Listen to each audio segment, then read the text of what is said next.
Jadi saya insomnia. Saya coba pakai ke psikolog, kan minta obat untuk biar bisa membantu tidur segala macam. Mungkin kalau saya bilang itu di Bali kan psikolog psikolog tuh nggak terlalu banyak di Bali ya.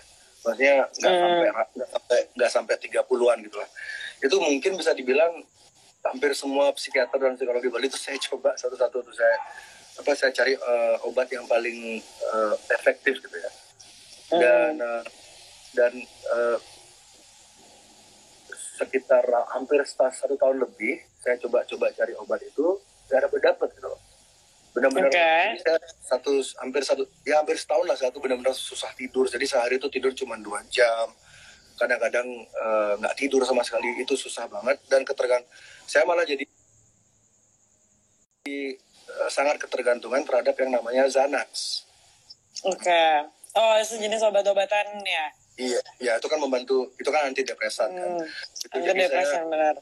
Jadi waktu itu sempat saya ketergantungan sama Xanax, yang awalnya dosisnya kecil kan, masih pakai sehari 1/2 butir, karena ya tubuh manusia kan mereka kayak, dan obat-obatan medis farmasi gitu kan memang seperti agak didesain memang agar kita membutuhkannya selama mungkin gitu. Iya, benar. Jadi dosisnya harus makin lama harus makin nambah lagi. Jadi ya bagaikan seperti hidup di neraka gitu loh. Kan tidur itu kan sangat penting ya. Tidur itu salah satu kebutuhan pokok, kebutuhan yang manusia dasar. Dan itu kamu tidak bisa memiliki tidur yang cukup, itu harimu itu dari baru bangun sampai selesai itu akan buruk gitu. Nggak bisa efektif itu nggak bisa gitu. Lalu akhirnya beberapa kawan menganjurkan saya coba dicampur, coba kamu pakai pakai marijuana gitu.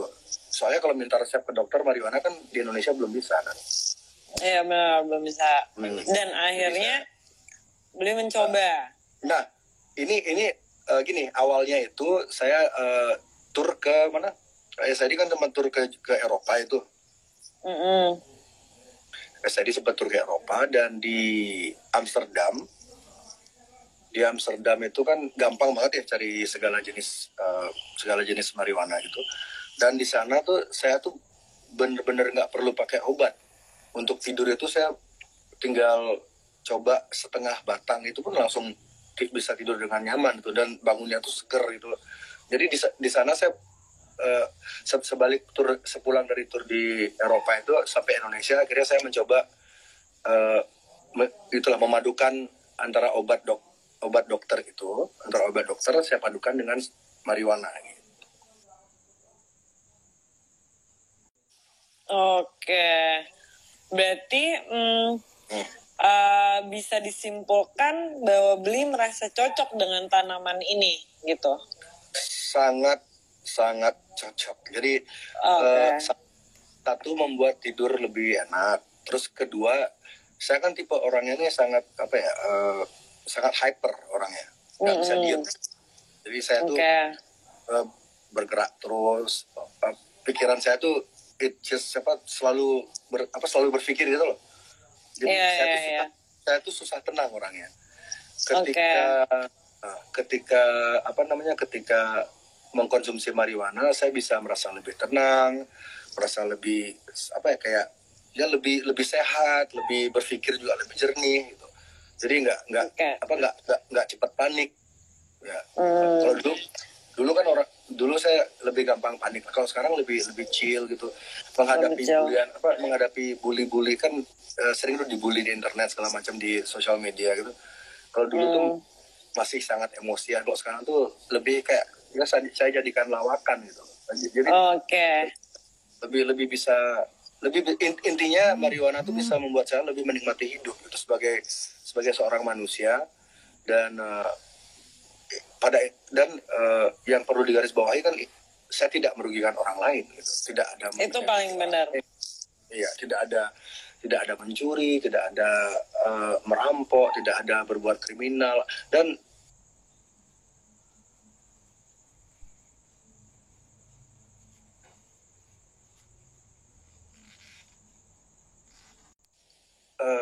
marijuana juga cenderung membuat orang yang agresif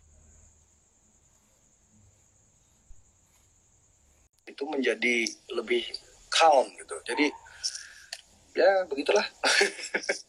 Oke. Berarti tapi gini, kalau secara pribadi, apakah marijuana itu membuat Bli ketergantungan? Apakah maksud saya gini, apakah Bli harus merasa bahwa saya harus menggunakan itu, tapi apakah Bli juga baik-baik saja di saat itu tidak menggunakannya? Ketergantungan itu benar-benar tidak ada. Jadi ini yang orang-orang harus ini yang orang-orang yang tidak tahu kan. Orang mikirnya tuh kalau pakai ganja akan ketergantungan. Kalau nggak, misalnya kalau biasa pakai ganja, nggak kena ganja akan kayak orang sakau. Karena mereka masih berpikir ganja ini sama dengan tanda kutip narkoba ya, kayak heroin, ekstasi, crystal meth segala macam. Jadi ketika ini kan di Indonesia kan ganja ini masih kriminal ya, masih bisa kamu bisa ditangkap polisi segala macam. Jadi saya pun di Indonesia ini mengkonsumsi itu pun sangat jarang gitu. Karena kan susah banget nyarinya. Itu benar.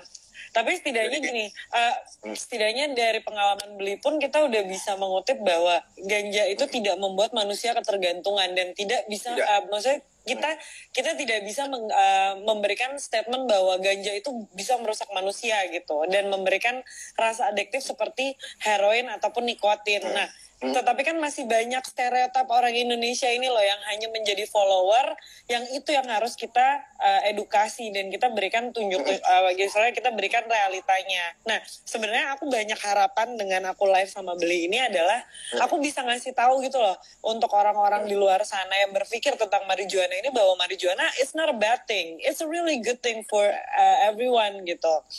Dan itu pun juga bisa jadi penyedap makanan gitu kan. Di luar aja diperjualbelikan bebas gitu. Oke, kita lanjut. Dan menurut bahaya ganja yang pernah Bli rasakan sendiri kayak apa? Ada nggak? Maksudnya kayak ada cerita sesuatu gimana gitu sama ganja? Enggak sih, ya, satu-satunya gini, saya bisa tegaskan, saya bisa yakinkan 100% ke siapapun ya. Satu-satunya hal yang bahaya tentang ganja itu adalah aparat. Itu doang. Oke.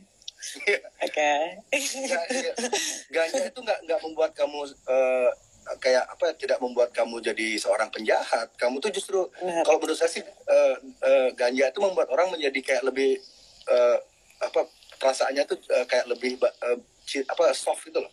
Jadi kamu tuh ingin ngelihat orang senang, ingin ngelihat temanmu ketawa, ingin berbagi energi yang gembira, positif ya. Jadi dan ketika Anda misalnya sedang contoh nih, misalnya sedang menonton dokumenter atau baca buku, itu ganja itu bisa menambah fokus gitu.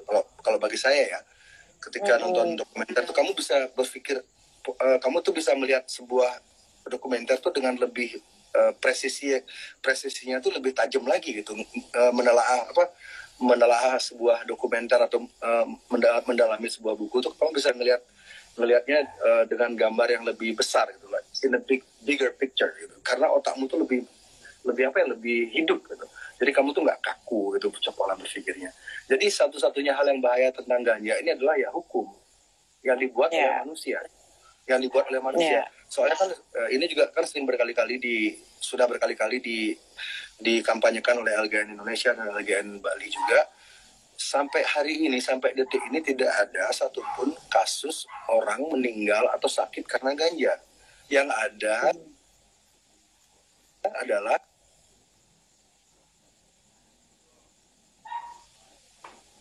suaranya menghilang kembali.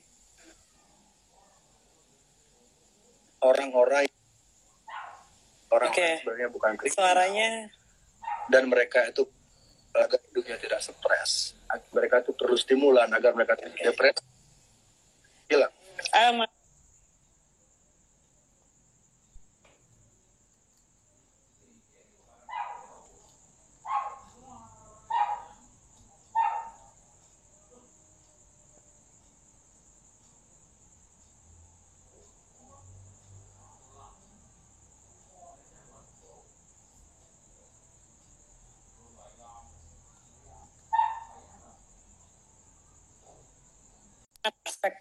kita melakukan pemanfaatan.